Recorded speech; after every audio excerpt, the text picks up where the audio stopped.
All right, everyone, there's been a case out of Connecticut where there's no stand your ground law. It's sort of like here, unfortunately and ironically, where an individual was actually attacked by three individuals, stabbed one of them during the altercation, and now he's going to prison for several years for assault for defending himself even though he was outnumbered 3-1. The case of Jeffrey Sumpter in the state of Connecticut. Apparently he's an employee at Dunkin' Donuts. Three people attack him. One of them had like shotgun shells on him at the time, which, in an anti-gun state like Connecticut, walking around with those is probably a significant felony for all I know. He gets attacked unprovoked. He's not the perpetrator, he's the victim. He attempts to defend himself, he gets thrown in prison. You see, in states like Connecticut, nanny states, or states like Vermont, there's what's called duty to retreat. Vermont, by the way, is the only actual state, Puerto Rico and I believe the Virgin Islands also have this, where even in your own home, technically there's a duty to retreat. In other words, if a judge deems that you safely could have retreated, you're going to get thrown in jail if you actually defend yourself. Like, you can't engage in fisticuffs, you can't shoot the home intruder unless you've got no other, legitimate option at the time. I think that's totally ridiculous.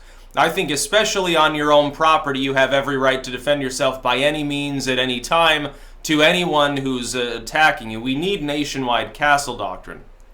That much is clear. In the public space, the only prudence involved would be, for instance, let's say someone's, attacking you in the middle of a crowded street. You don't then, start randomly blasting them. You could kill other people. And you should be held accountable for each charge of endangering other people, especially in a civil case. But under a situation where you're being just randomly attacked by someone, especially if it's multiple people, you should be able to do whatever you want. He should be able, absolutely. He stabbed one dude in the leg. He's going to prison for assault.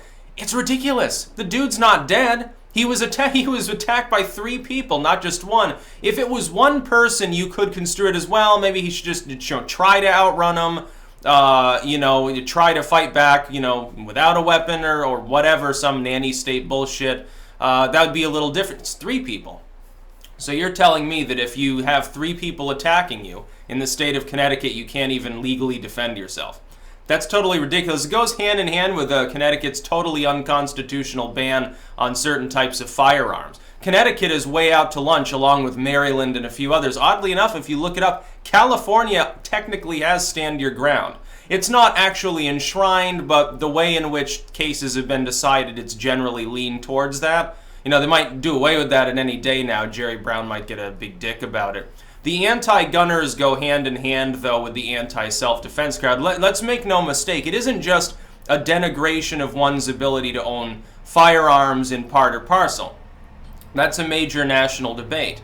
It tends to go, though, if you look at the map of states with stand your ground and or castle doctrine versus, duty to retreat sort of laws. If you look at the map, it basically boils down to, hey, the pro-gun control states generally overlap with those that don't want you to effectively defend yourself, even with something like a knife or a baseball bat. It's like, so you've got the surreal situation here, where some fucking 5-foot-tall, 20-something office lady with a 6'6" ex-con abusive ex-boyfriend, he bangs on her door in the middle of the night and she can't even, defend herself. So she's got to fucking try to crawl out a window, maybe get caught and broken in half like a twig before she can actually open fire. You got a duty to retreat. So in some states, and by the way, it's an equal protection issue as well. The Second Amendment that codifies firearm rights, a citizen has an intrinsic right to defend themselves. It's a human right, not simply a constitutional issue.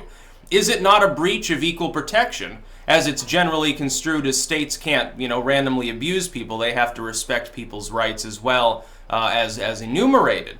Wouldn't it be an equal protections issue that Jeffrey Sumpter would not be in prison, and in fact would be, hailed as, hey, you got a couple criminals off the street because, you've held him off long enough for the police to pick him up? In some states, it would be considered a good thing. It's like, wow, you won the fight despite the fact that it was 3-1. You're a cool dude. Isn't it a breach of equal protection that across a fucking single state line, he could have done that effectively and nobody would have had a problem with it, but because of where he happens to be, he gets thrown in prison for several years? I don't think that anyone, honestly, I call on President Trump to pardon him.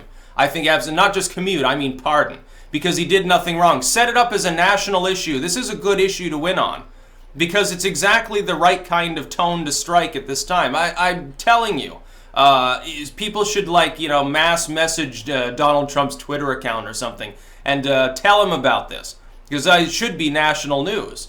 It should be national news that there are places in this country where a victim cannot effectively defend themselves.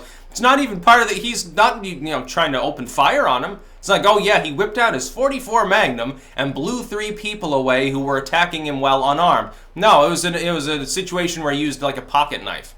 He was just sitting there working, he gets attacked, he can't defend himself. 3-1. Now, that's not even a fair fight. Okay, if it's one-on-one, all right, maybe he's a young dude, he's scrappy, he can deal with it. Okay, maybe so. He shouldn't have to, but, you could make that argument, I suppose. Maybe not in a court in any sane state.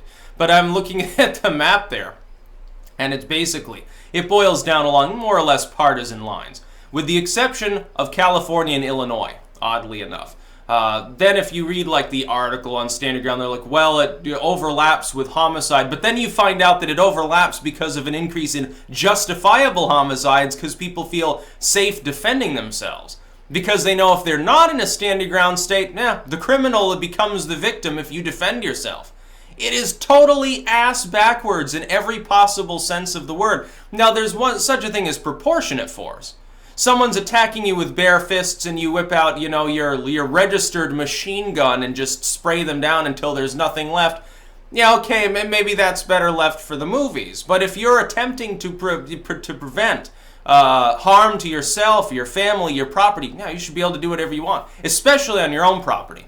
He's in a legal public space. He's not like trespassing. It's not a case where he's like, he's a hoodlum. He's trespassing and the dude comes out to get him and then he stabs him, so we're putting him in jail for his... Okay, different story entirely.